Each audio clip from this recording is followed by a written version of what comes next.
राज ठाकरेंच्या सभांना गर्दी, मात्र मतांमध्ये काही परिवर्तन होत नाही। तर उद्धव ठाकरे यांना मतांमध्ये परिवर्तन करण्यात यश। युतीच्या चर्चांवर पुण्यात अनौपचारिक गप्पांमध्ये शरद पवार यांचं मोठं वक्तव्य। महाराष्ट्राप्रमाणेच बिहारमध्ये विधानसभा निवडणूक फिक्स करून जिंकण्याचा भाजपचा डाव। राहुल गांधी यांचा आरोप। तर निवडणूक फिक्सिंगचं सर्वात मोठं उदाहरण म्हणजे महाराष्ट्र विधानसभा निवडणूक। राहुल गांधी यांचं वक्तव्य। उद्धव ठाकरे यांच्या मनसेसोबतच्या युतीबाबतच्या वक्तव्यावर फडणवीस आणि शिंदेंची खोचक टीका। माझ्या राजकीय अनुभवानुसार योग्य वेळी बोलेन, फडणवीस यांचं वक्तव्य। तर ठाकरे एकत्र आले तरी महायुतीच जिंकणार, शिंदेंचं विधान।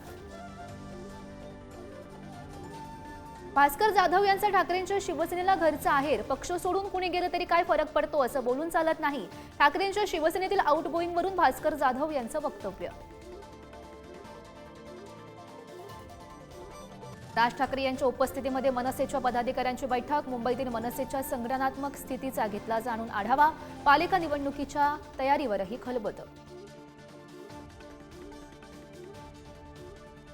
मुख्यमंत्री फडणवीस गडचिरोलीमध्ये नक्षलग्रस्त भागात मुक्कामी। फडणवीस यांच्या दौऱ्यावेळी 13 नक्षल्यांचं आत्मसमर्पण, तर बंदुका टाकलेल्या 12 नक्षली जोडप्यांचं सामूहिक लग्न सोहळा। बाबा सिद्दीकी हत्या प्रकरणातील मास्टरमाइंडला कॅनडामधून अटक। लॉरेन्स बिश्नोई गँगशी संबंधित झिसान अख्तरला कॅनेडियन पोलिसांनी पकडलं। पाकमधील डॉनच्या मदतीनं परदेशात पळाल्याची माहिती। अभिनेता डिनो मोरियाला पुढील आठवड्यात ईडी समोर हजर राहण्यासाठी समन्स। 65 कोटींच्या मिठी नदी गाळा काढण्याच्या कथित घोटाळ्याप्रकरणी समन्स।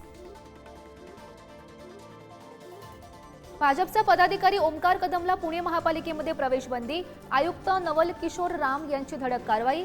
कदमवर महिलेचा छळ केल्याचा आरोप।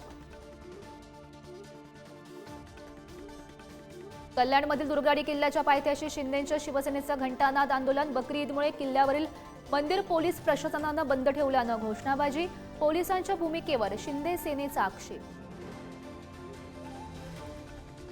बंगळुरूच्या चिन्नास्वामी स्टेडियम बाहेरील चेंगराचेंगरी प्रकरणी विराट कोहली विरोधात तक्रार। सोशल मीडियात अरेस्ट कोहली ट्रेंड सुरू। तर आतापर्यंत 4 जणांना अटक, 14 दिवसांची कोठडी। यवतमाळमध्ये 21 वर्षीय तरुणाची धारदार शस्त्रानं हत्या। जुन्या वादातून 4 जणांनी केली भर रस्त्यात हत्या, 3 जण अटकेत। सुरतमध्ये 27 वर्षीय तरुणाचा हृदयविकाराच्या झटक्यानं मृत्यू। 5 दिवसांपूर्वी झाला होता तरुणाचा साखरपुडा। देशभरात कोरोना रुग्णसंख्येत झपाट्यानं वाढ। 15 दिवसात 20 पट रुग्णसंख्या।